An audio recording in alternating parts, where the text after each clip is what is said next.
Hello and welcome. My name's Ben Judah. I'm a senior fellow at the Atlantic Council in Washington, D.C., and I'm joining you today from Vilnius, where I'm on a sort of fact-finding mission on the crisis on the eastern flank.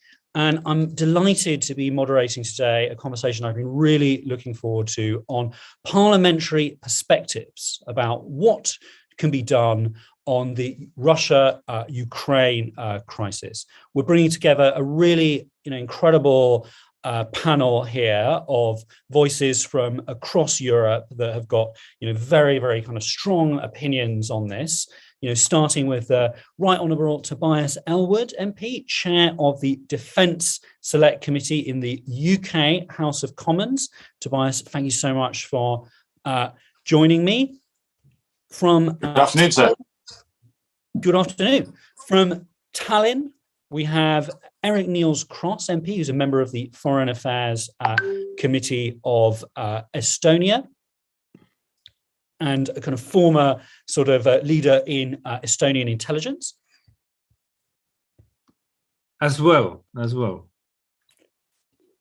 From Brussels, we're joined by Miriam Lexman, MEP, who's a member of the Foreign Affairs Committee of the European Parliament. Good morning to the US and good afternoon to the Europeans. Thank you. And also from Vilnius, we're joined by Ambassador Zigmantas Paviljonis, who's a member of the Seimas of the Republic of Lithuania. That's the kind of parliament here in Vilnius, and the former ambassador to the United States. So thank you so much for joining me here today. So I wanted to kind of kick us off, and I'm going to put the question to Tobias first. So there's no special preference for Brits, I swear, on, what's your parliament been doing and what more can it do in this crisis? Well, firstly, thanks to the Atlantic Council for putting this together. Great to participate in this excellent panel. I think there's a learning curve here, like there is in many parliaments, but we're further west than some of the other contributors here today. And there's a catch up into recognizing, is this just a place, Eastern Europe, that we should care little about, non-NATO country, or are there wider strategic forces at play here with longer term repercussions? And that very much is my position. If I have one message here today, is that this isn't just about Ukraine. We are entering, as I think we've entered, an era of instability right across the globe. We're seeing authoritarianism on the rise. And my perspective is I see what's playing out in Ukraine fit into a wider geopolitical game, of which is why the stakes are much, much, much higher than simply allowing or to defending Ukraine or abandoning it in its own right. You go to the United States, and I'm sure over there, Ukraine is a place that perhaps people might struggle to point to on the map. For Europe, it's absolutely very much part of European security, but there is a timidity, there's a risk averseness that's crept into the West over the last decade or so. I think it's a high tide mark of that was Afghanistan, when we decided to hand this over to an insurgency, of not wishing to step forward, not wishing to defend what's important to us. NATO is lacking a sense of purpose, and we're hiding behind this label or this rule that if you're not in the club of NATO, then it's no requirement to defend it. But that certainly wasn't the case in Bosnia or Iraq or indeed Afghanistan as well. And just into the consequences, I don't think we really have a Russia strategy. We don't really have a way of dealing with Russia's adventurism, authoritarianism, which spreads right across the economic, political, and military fields. And the consequences of that is that we're looking very divided from a Western perspective. France and Britain aren't looking in the same direction. Germany has a different pace, a different view of things. And it's only when you get to further to the east, to the Baltics, is there some sense of unity as to what to actually do. And what I see happening here is the China and Russia actually starting to create perhaps a totemic change into our world. I think there's a reason why we've not seen an invasion just yet. And I see all our reactionary tactics so far have actually played into Putin. This is a man who's still angry. He was forced to be a taxi driver when he was working for the KGB just to supplement his salary. He blames the West for the demise of the Soviet Union. And I think he himself wants to tilt Russia more to China. So when he invades Ukraine, we're going to impose sanctions, and that'll actually allow him to tell his own people, look, the West don't like us anymore. We need to tilt to the East, and we can have 3 Nord Stream 2s with China. We can actually do some serious work with the One Belt, One Road. We can align ourselves with the next biggest superpower. And that, of course, as I say, has wider consequences to global security. And I'm really sorry that we, as Britain, I'll end on this note, have not been more forthright in stepping forward when America steps back. We are completely distracted with domestic events here. We're not going through a good patch. And the consequences of that is that we've lost our statecraft, our convening power. I would have liked to have seen Britain lean forward and to propose a division, NATO division, actually go into Ukraine to stand up and treat this like our Cuban Missile Crisis, our moment when we look Putin in the eye and tell him to think again. That hasn't happened. I think an invasion is imminent, and I'm afraid it's going to then trigger a number of consequential responses that's going to take us into a very difficult chapter. I'll pause there. Thank you. Thank you, Tobias. Well, I think we should sort of move eastward. So going next to the perspective from Brussels to Miriam Lexman, MEP. Miriam, tell me, what's your perspective from Brussels? What's the kind of the mood? What's the debate in the European Parliament? And are there any levers there that haven't been pulled looking towards this crisis? Thank you very much. Thank you for the invitation, and thank you for dealing with this very timely topic. Obviously, here in the EU, we read it in a similar way, that this is not just about Ukraine, this is not just about Russia, this is about the new power game in the multipolar world, where EU for a long time was practically focusing on its markets, on its own interests, and we were unable to pursue strong foreign policy and principled foreign policy. And we were often trying to kind of be somewhere in the middle, but we were unable to see that where this leads. So unfortunately now we do see that this waging conflict is obviously not about Ukraine. We do see that Ukraine probably will be the triggering moment, but we need to be ready for different scenarios. We need to be ready for a full-scale operation from Russia. We need to be ready for a limited incursion or kind of playing political information game. But our answer to every step has to be, first of all, principled, united, and proportional. And now the debate in the European Parliament goes on, and it's very difficult. I mean, I have to say that practically the European Parliament doesn't have the power to shape, or full power to shape the foreign policy of the European Union, because this still remains with the member states. But the European Parliament has been already a strong voice for a long time, where we were calling for more action vis-a-vis Russia, where we saw also the disinformation threats and threats of the kind of reshaping of the geopolitical power games. We are very clear on Nord Stream 2, that Nord Stream 2 should be part of the sanctions as the European Parliament. Obviously, this was not taken on board by the member states so far.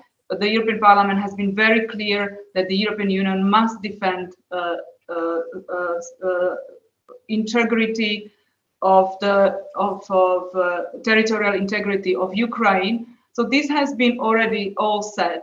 Now the European Parliament has organized a study visit to Ukraine, which has happened very recently. And next week we are going to prepare a resolution on Ukraine, which is a very crucial moment.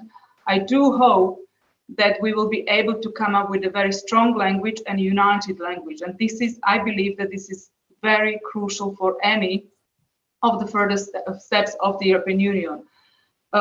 Maybe when discussing Nord Stream 2, as I said, the position of the European Parliament has been always that this should be part of the sanctions vis-à-vis Russia. This was also the position of Central Eastern European member states and the Baltics.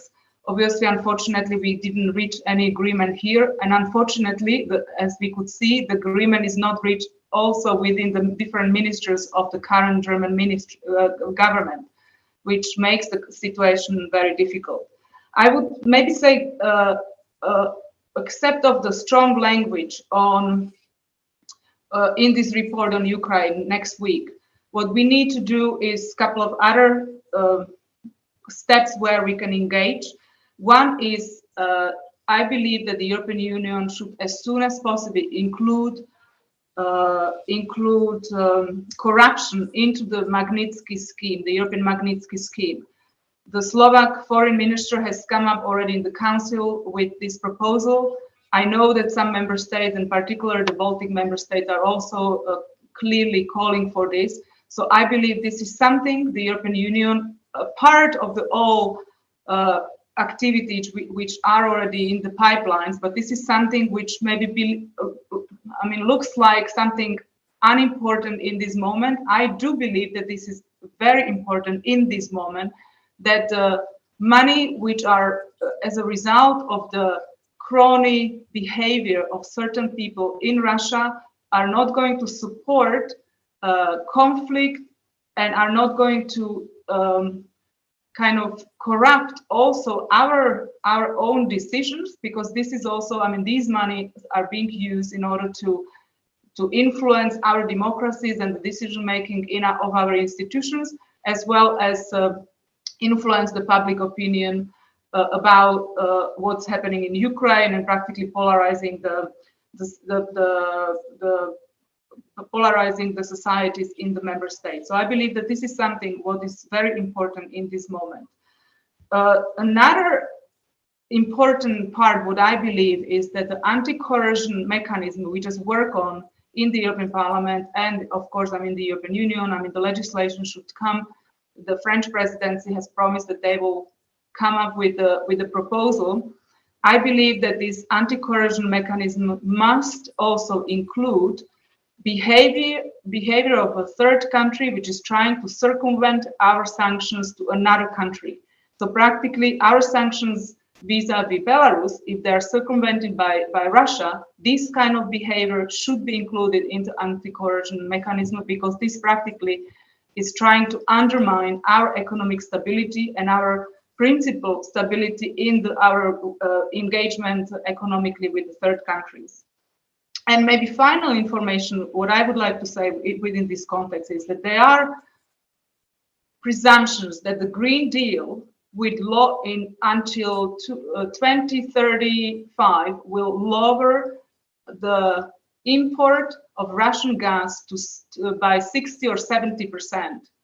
So this might be one of the strong reasons why we are ending up in a situation while we are discussing the Green Deal. And I would just to kind of bring attention to this aspect of the geopolitical situation today. Thank you. Thank you so much for that perspective from Brussels.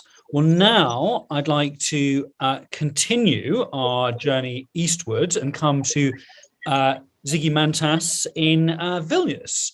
So tell me, what's the perspective in your parliament and looking at what's happening in Ukraine and Russia and also Belarus, which is, I've been learning here, is, viewed as, in some sense, as part of the same security crisis on the eastern flank. Well, thank you so much, Ben.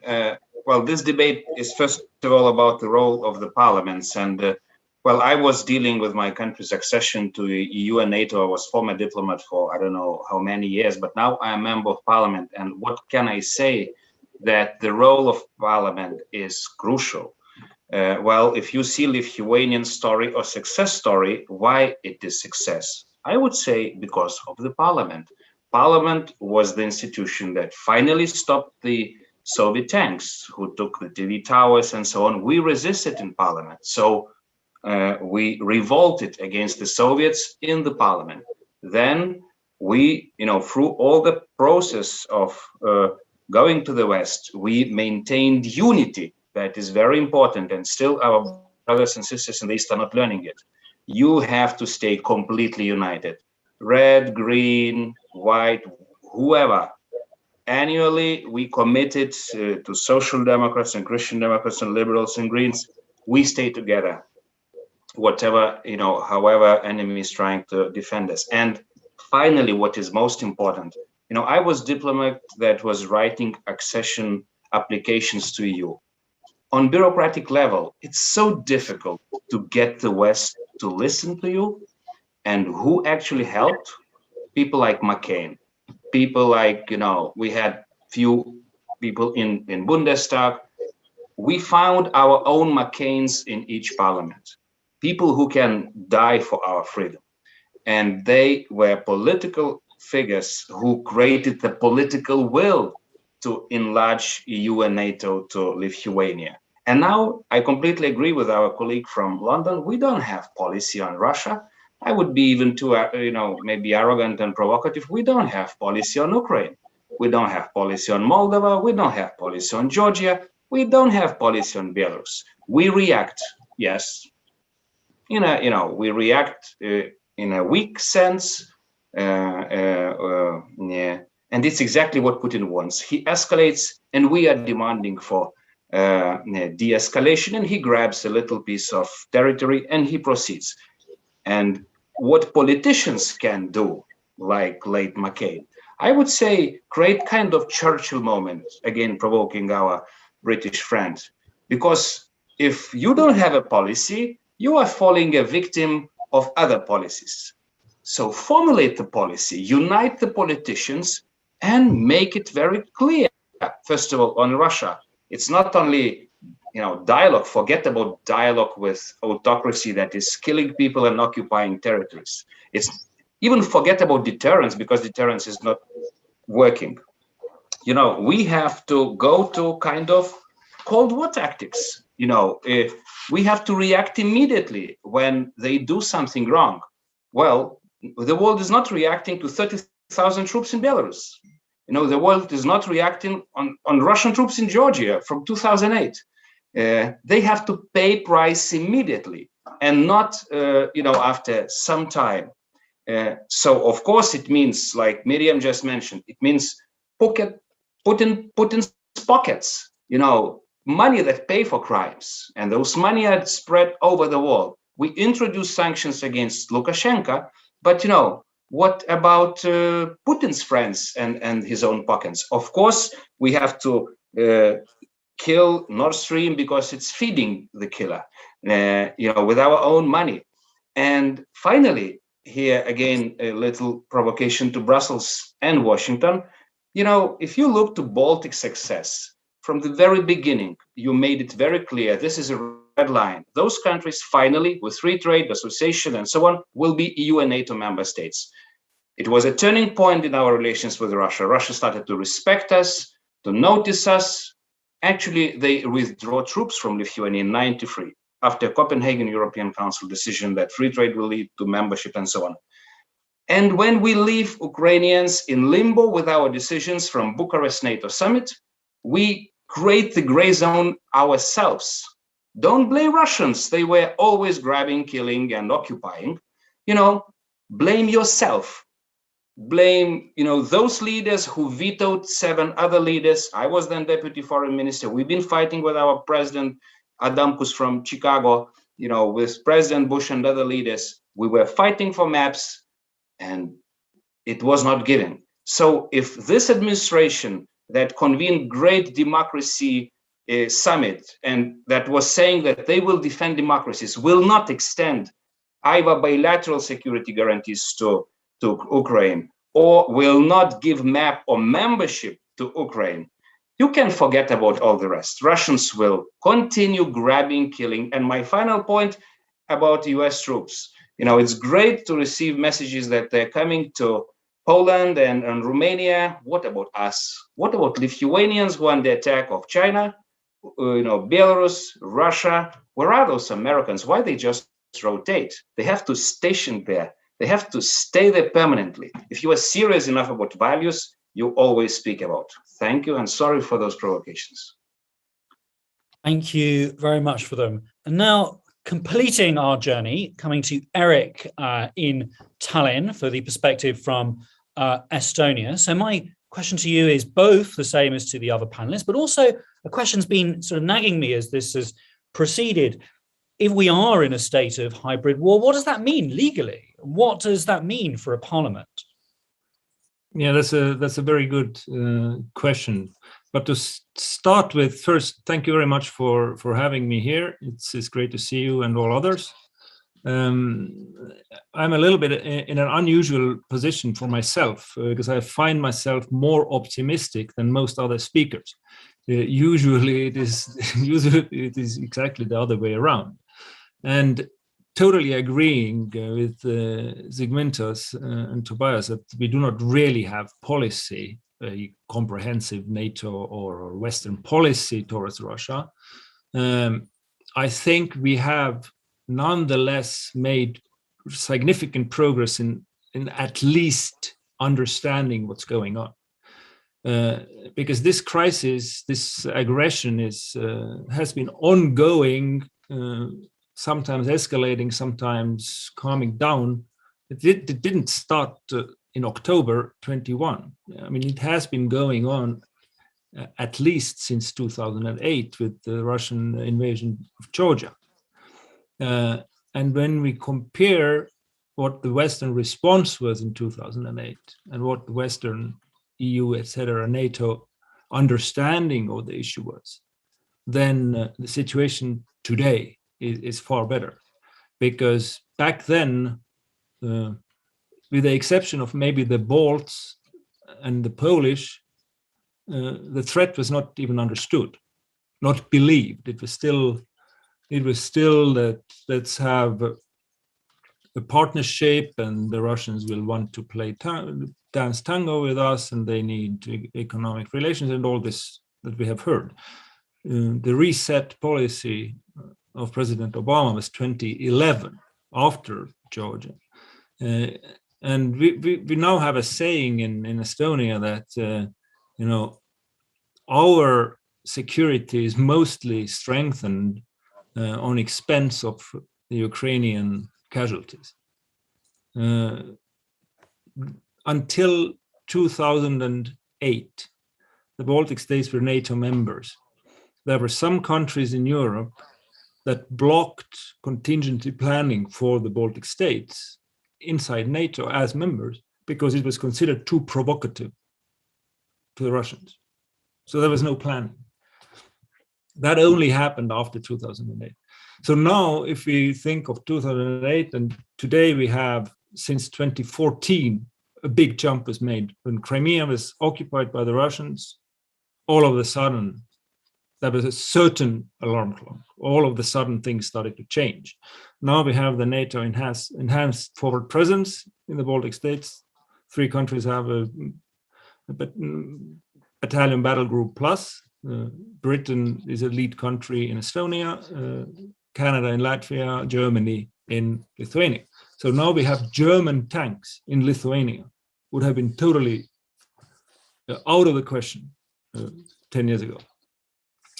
So in that regard, we have improved, and more or less today, talking to my parliamentary colleagues in Europe and listening to our diplomats and following what's going on at various formats at NATO, the threat assessment is rather thin.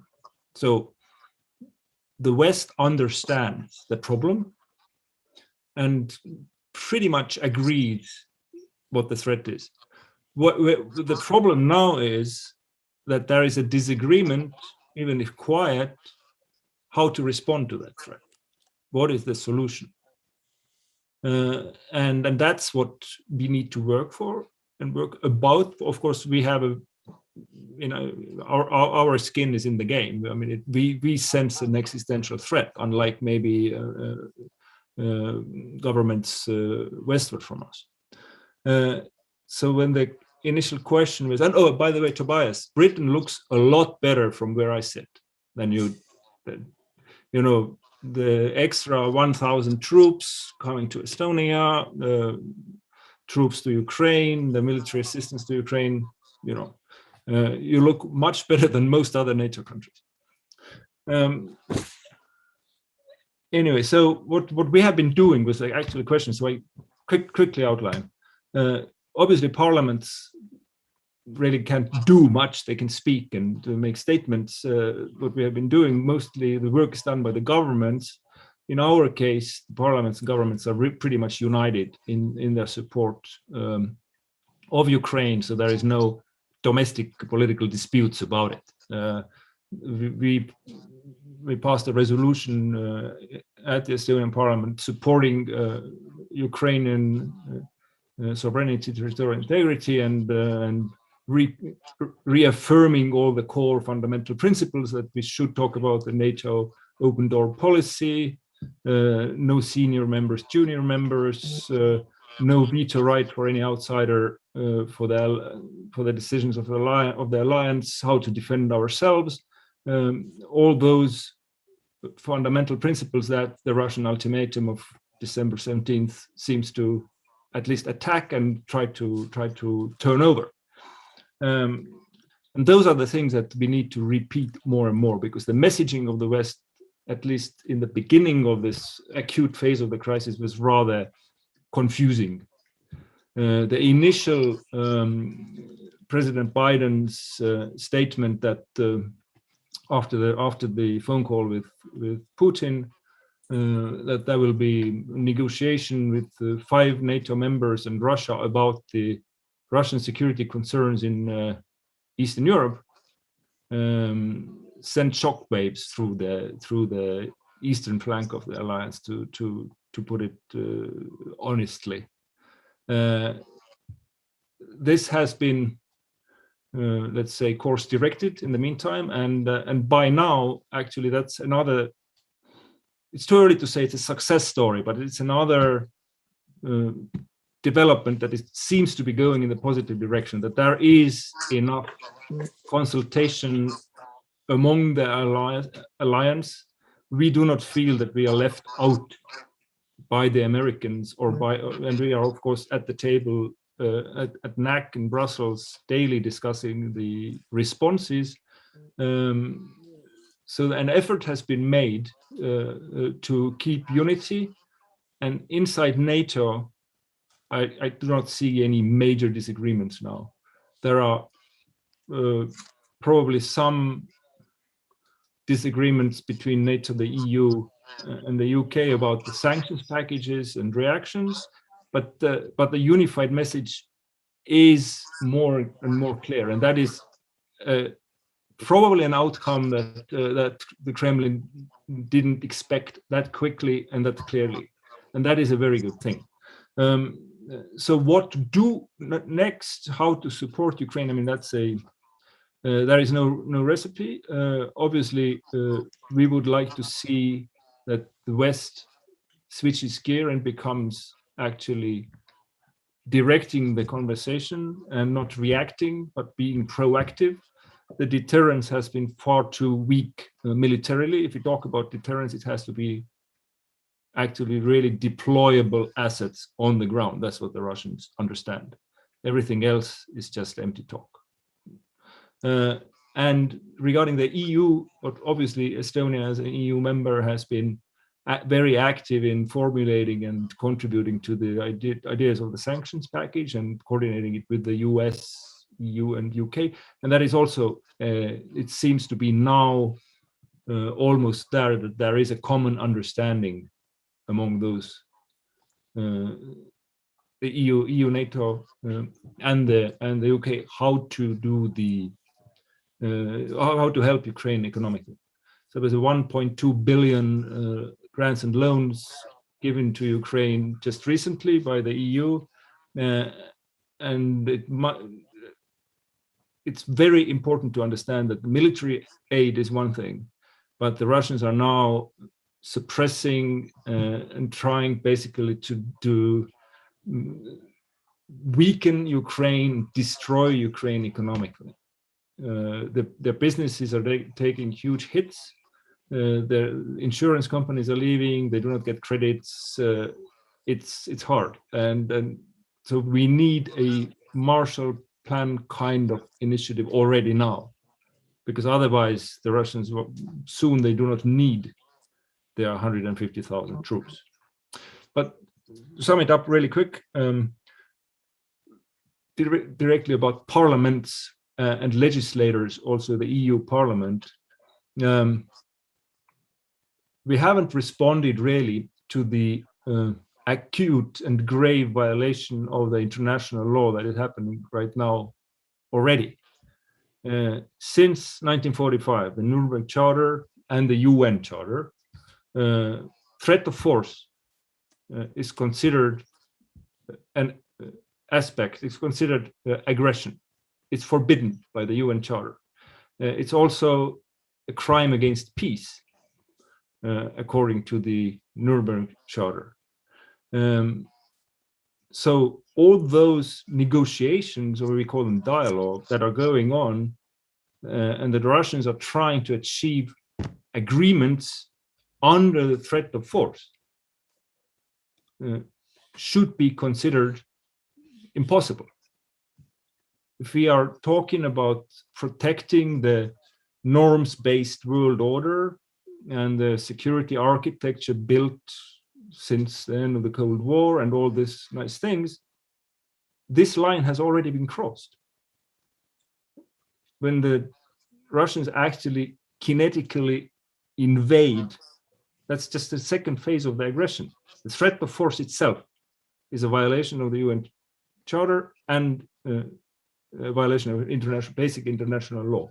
Also, the Convention on Treaties clearly says that any treaty achieved under threat of force is not considered valid. So we shouldn't be even able to negotiate under those circumstances. Our first demand should be de-escalate, get your troops away from the border, and then we talk.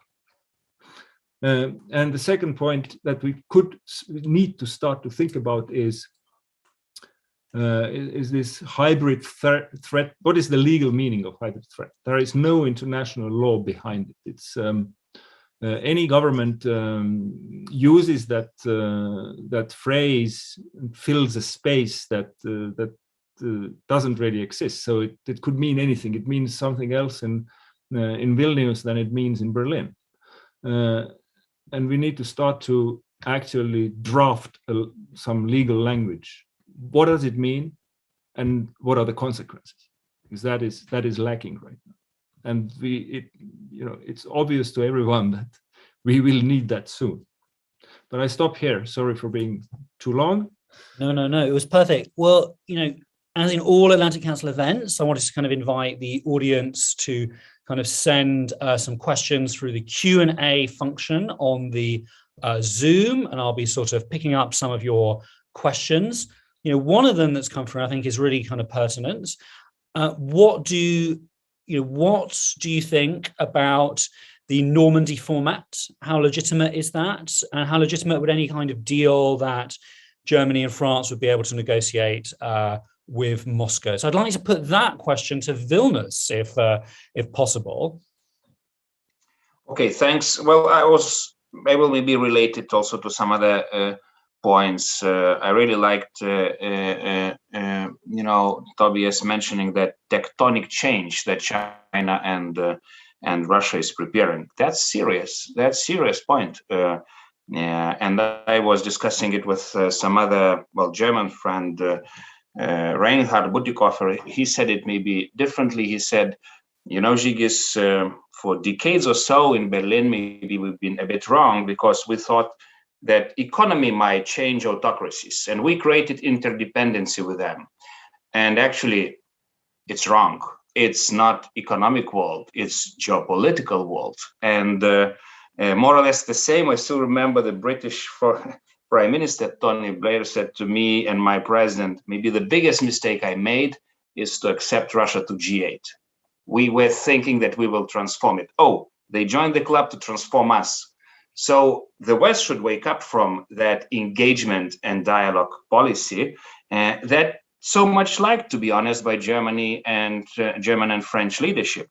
And if you want to resist that tectonic change, you have to engage Washington and London as much as you can and actually do it on global democracy front. This meeting, in Washington was interesting, but it shouldn't be only talking. It should be a strategy. So what's the plan? To save democracies globally who are dying for the last 15 or 16 years, in a row? We are losing the game. So look even to former Soviet Union territories. Okay, we rescued ourselves, but look to Caucasus, look to even Russia, look to Ukraine, look to Belarus being occupied. The picture is becoming worse and worse. And it's not freedom marching or democracy. We are just losing. So my response, it's first of all, Washington, because it's global and strategic power. And let me just, openly ask the Washington. I was, carefully listening to what Secretary Blinken was saying in his first statement in, Senate Foreign Affairs Committee. He more or less defended map for Georgia. I thought, oh my God, finally Americans woke up after Bucharest defeated 2008. But you know what? We have midterm coming, and we have 2 or 3 years passed already. So will Americans defend democracy in Ukraine or not? We are sending stingers to Ukrainians, lethal assistance. Well, thanks, of course, getting it from US. But what about really lethal assistance as much as we can? And we can do a lot.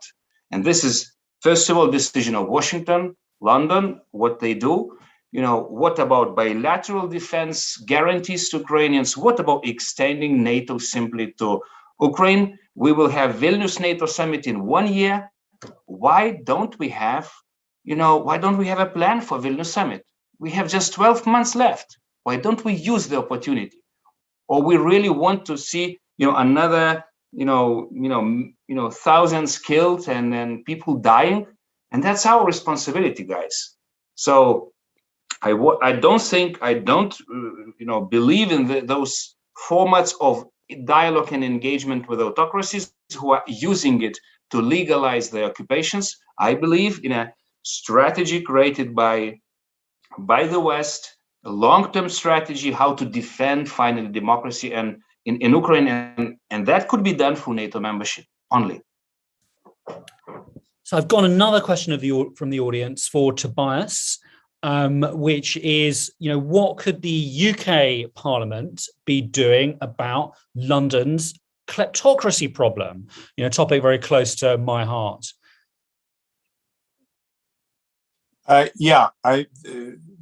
Really good question. I mean, again, this goes to the coordination of what we're supposed to do to take on Russia and sanctions themselves.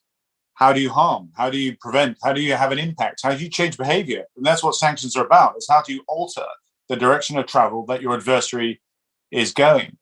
And the way that this could have been done, I have to say, prior to today, is by better understanding and preventing the money laundering that goes through the UK.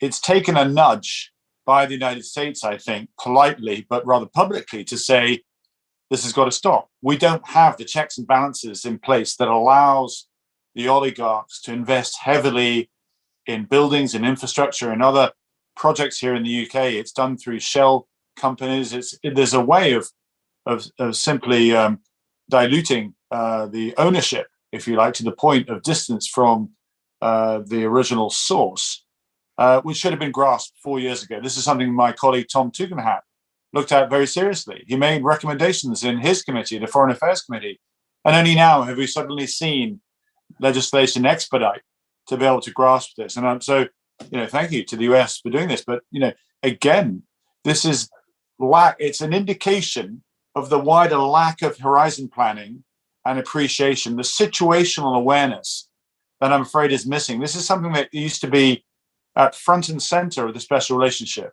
This is what Britain actually offered to the United States. You know, the ability to whisper in the ear in the White House, to say, by the way, are you recognizing what's going on here? And then together, then working out some plans and moving things forward. And you know, if you've been following UK news at all, you'll be aware that the lid has been lifted off number 10, and it's a pretty unsightly mess inside.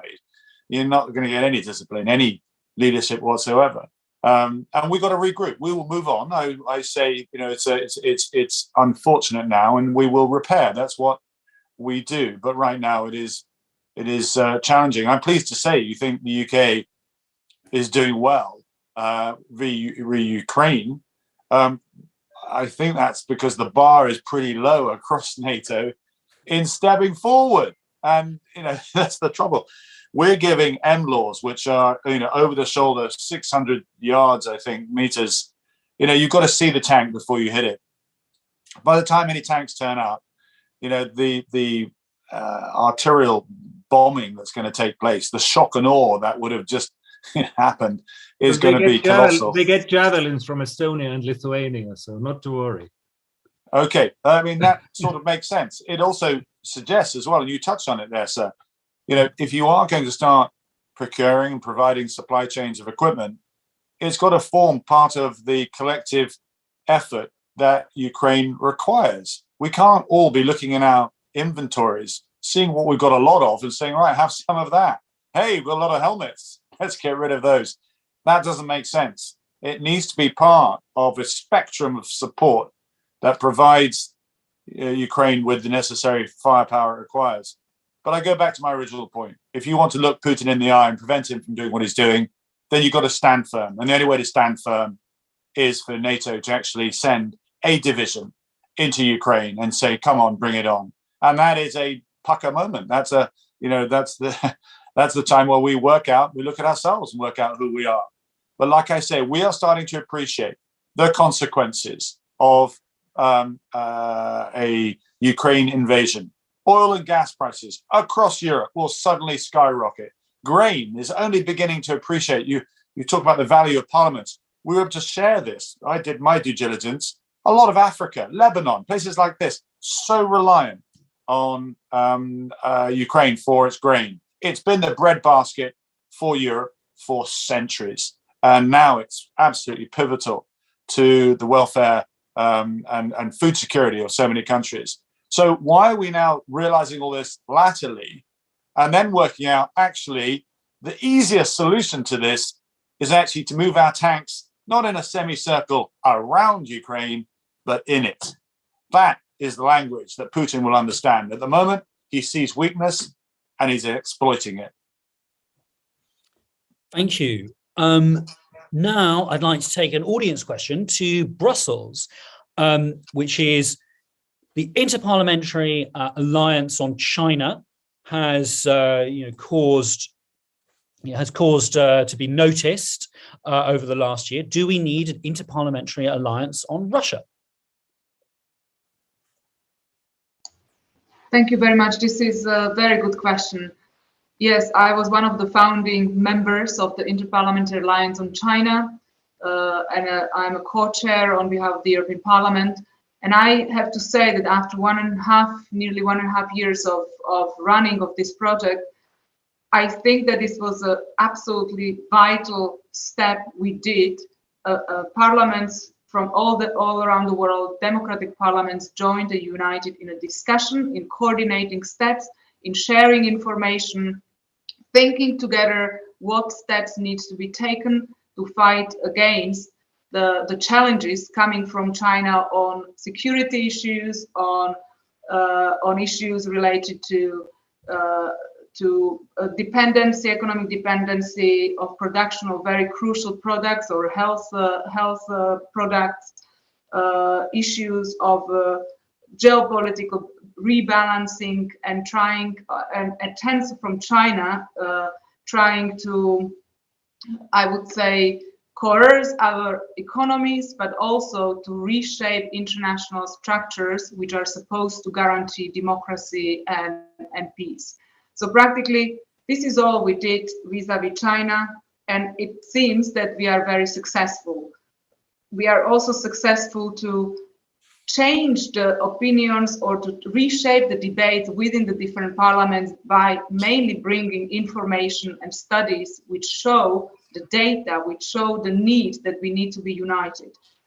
So I strongly support the idea that something like this needs to be vis-à-vis Russia, because this is, I mean, what we all discuss here is are issues which are related to all spectrum of policies in the EU, but also in the democratic part of the world, where we need to unite, and the transatlantic ties needs to be also rebuilt here. I mean, I completely agree with the previous speakers. This is what I was trying to also mention in my previous intervention. I believe that the EU and the US, I mean, we were engaged in a competition, economic competition, which is healthy and good, but we need to realize when the point comes, we need to unite our forces and speak with one language. And this is also with the democratic rest of the world. And I believe that one strong issue which came out from the lessons from China and would be answered to Russia too is the energy dependency of Europe, because we cannot talk about the economic dependency as such, which we have vis-à-vis China, but energy dependency is crucial. And that's why I mentioned the Green Deal. And I think this is also one of the keys where we need to unite as a democratic part of the world to make our dependency lower. And practically a Green Deal and green solutions are proposing solutions to this. So I believe that this is one of the answers. But anyway, I mean, uniting our voices and our thinking together and our steps, coordinating our steps can definitely help. And I would strongly support this kind of project also as an interparliamentary alliance on China. So I'd like to take one of the questions that's been bubbling up in the Q&A to Tallinn and back to Eerik, which is the question of Macron's mission to Moscow. What are your views on that? And what are your views on any possible Finlandization in Ukraine, which is there's been a lot of confusion on this, and that is not in fact what Macron said, but many people have been sort of talking about that. So I'm just curious for your views. Well, I start with the Finlandization part. I hope it just means that Macron doesn't really know what Finlandization means. It's quite an insulting term for the Finns nowadays. But also Finlandization, which means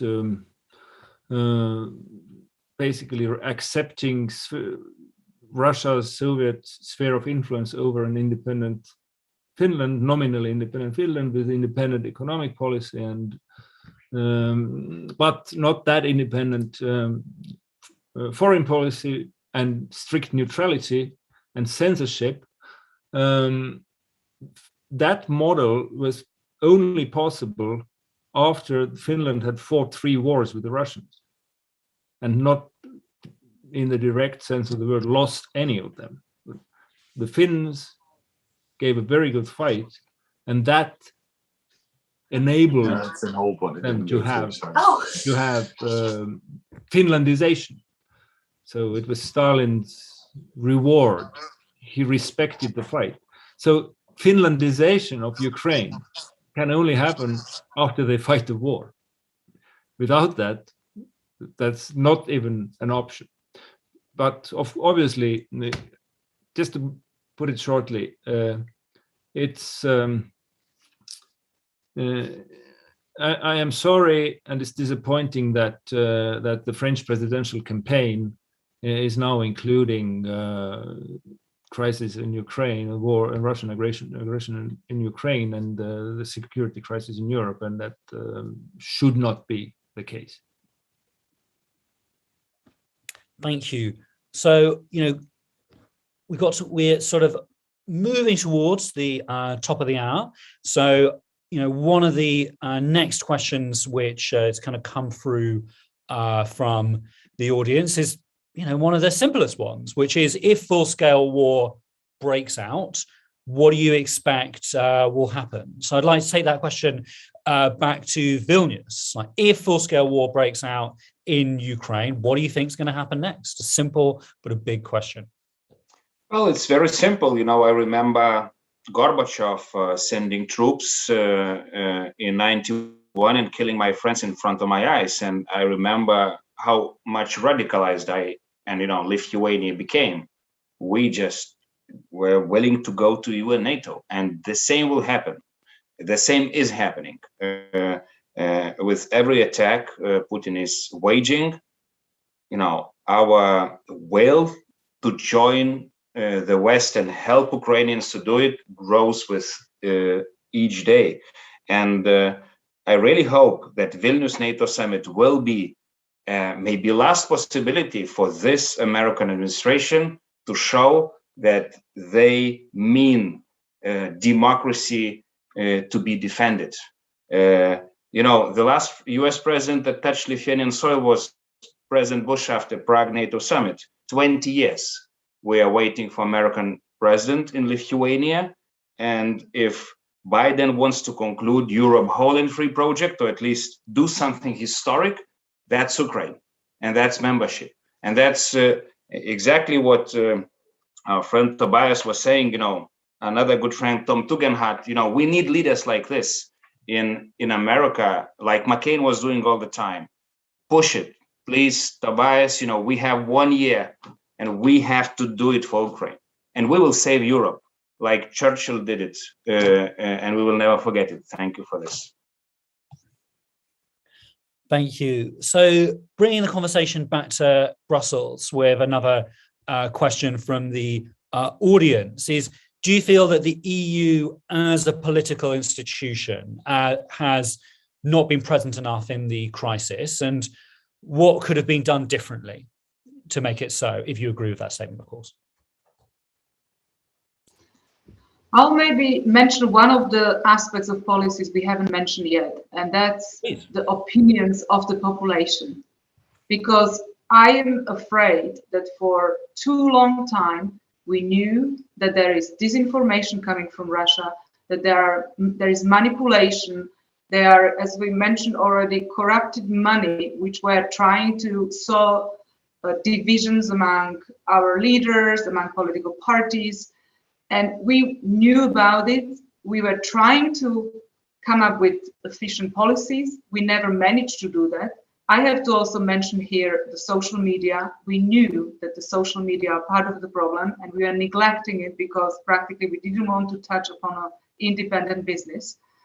And now we are trapped in the result of this because many of the political leaders are having difficulties to say and name the truth, because they know that the public opinion is manipulated from outside, or from the parties, from the far left, from the far right, from the populists, from those who are having absolutely no responsibility for the future, but they just want to take the opportunity of dividing the society on these issues. And this is something which we need, and we were mentioning the clear leaders, but not only clear leaders who will lead the dialogue or be the voice of the EU vis-a-vis Russia.